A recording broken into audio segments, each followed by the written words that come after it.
Meus irmãos, a paz do nosso Senhor e Salvador Jesus esteja com você e também com a sua família.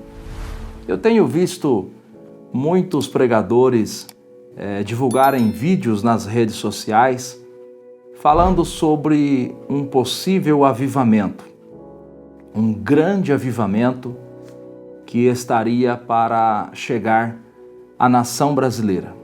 Um grande avivamento que iria impactar o mundo todo.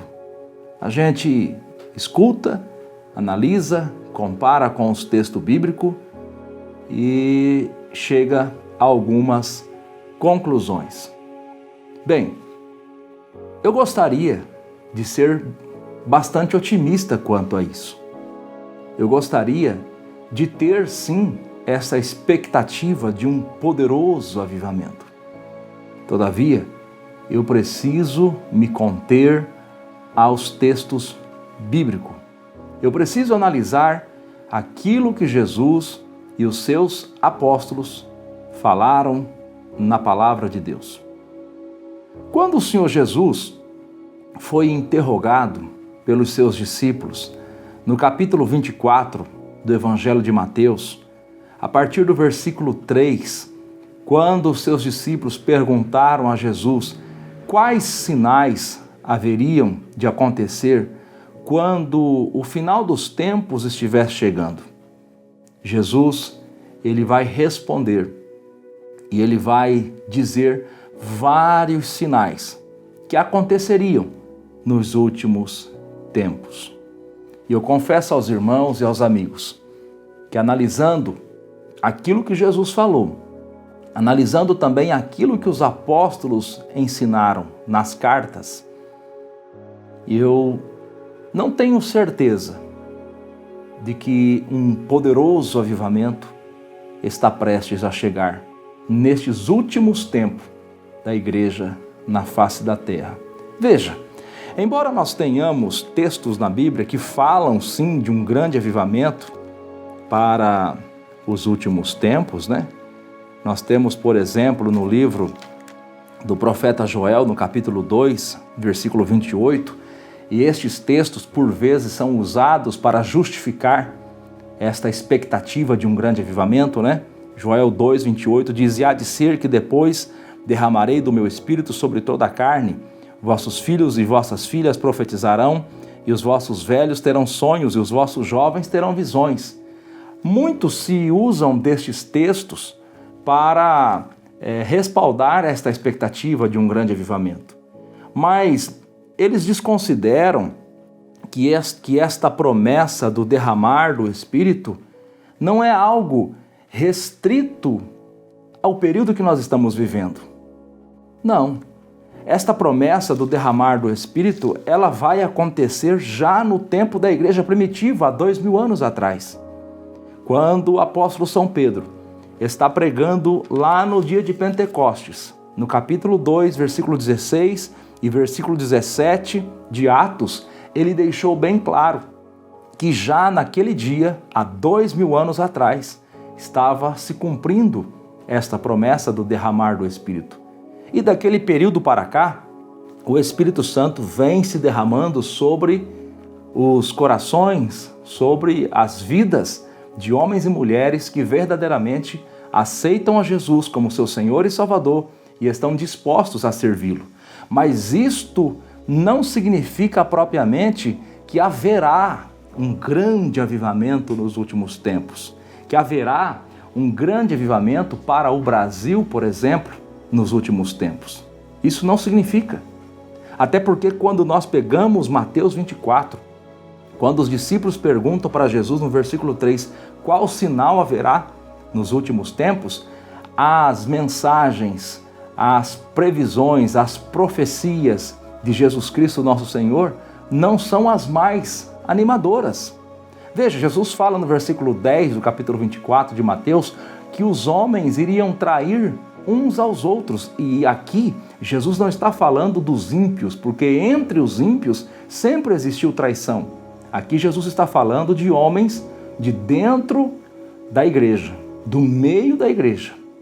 Veja, Jesus fala em Mateus 24, versículo 11 e também versículo 14, que nos últimos tempos haveriam falsos profetas e falsos cristos. Porventura, não é isso que nós estamos presenciando em nossos dias? Falsos profetas, homens mentirosos, falando coisas que Deus não mandou falar? Porventura, não é isso que está acontecendo nos nossos dias? Falsos cristos aparecendo no mundo e arrebanhando multidões?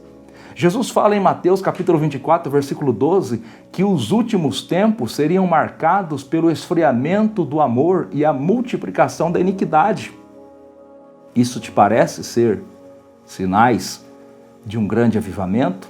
Aí você pode me dizer, sim, mas Jesus fala em Mateus 24, 14 que o evangelho seria pregado em todos os povos, em todas as nações, em testemunho de todas as gentes. Sim, é verdade.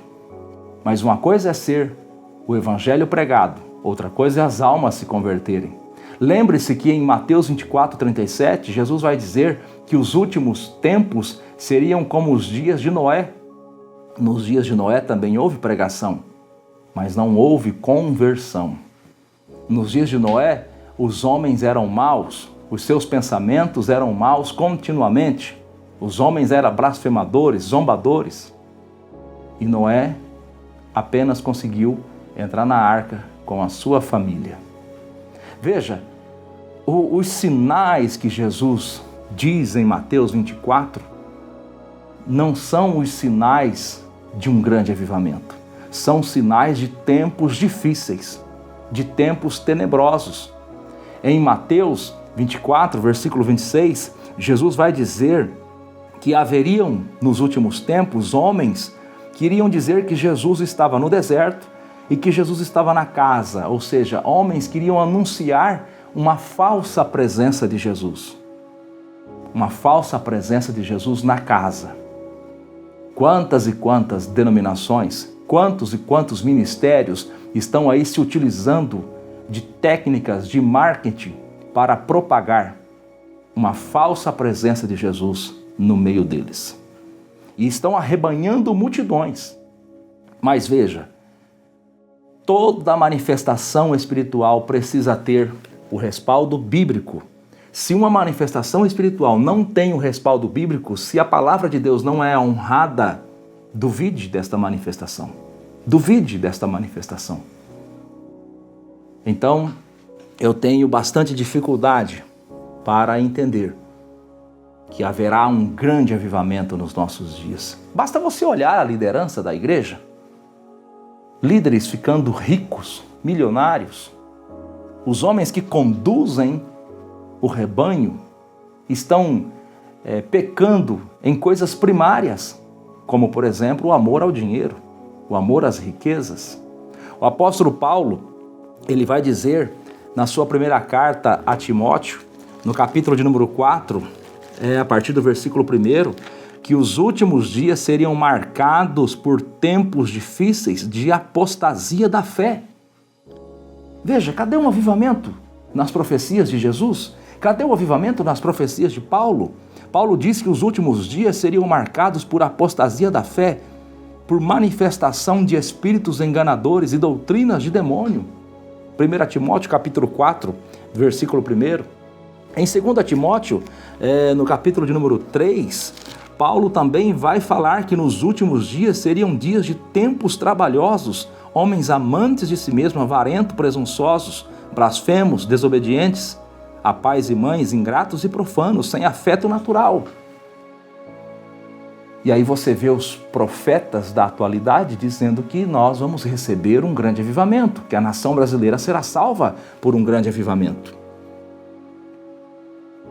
Não é isso que a Bíblia diz. A Bíblia fala de tempos difíceis. Só que louvado seja o Senhor nosso Deus. A Bíblia também fala que mesmo em meio a esses tempos difíceis, Mateus 24, versículo 13, quem perseverar até o fim será salvo. Oremos pedindo ao Senhor Deus que nos dê graça para perseverar, para se manter, para fugir da aparência do mal, para resistir às tentações. Oremos para que o Senhor Deus nos dê o ânimo e a fé, como Ele deu a Abacuque, que mesmo em meio a um cenário de calamidade, de tristeza, de derrota, mesmo em meio a um cenário tenebroso, ele diz em Abacuque 3, versículo 17, portanto, ainda que a figueira não floresça, nem que haja fruto na vide, o produto da oliveira minta e os campos não produzam o mantimento, as ovelhas da malhada sejam arrebatadas e nos currais não hajam vacas. Todavia eu me alegrarei no Senhor, exultarei no Deus da minha salvação. Quer dizer, se tudo for bem, eu vou me alegrar em Deus, mas se tudo der errado, eu também vou continuar servindo ao meu Deus, independente das circunstâncias. Querido irmão, independente se vai haver um grande avivamento ou não, eu não sei. Só Deus é que sabe. Eu só estou aqui fazendo uma análise de textos bíblicos falados pelo nosso Senhor Jesus e pelos seus apóstolos que foram inspirados pelo seu Santo Espírito a falar. Não sei se vai haver um grande avivamento, mas eu quero te dizer que nós precisamos preparar o nosso espírito, o nosso coração e a nossa mente e buscar forças em Deus para continuar servindo a Ele, independente do que virá pela frente. Que Deus nos ajude e nos guarde, que Deus abençoe as nossas vidas, as nossas famílias, que Deus abençoe as igrejas nas quais nós congregamos. Que Deus tenha misericórdia do Brasil e do mundo. Deus abençoe a sua vida, no nome de Jesus.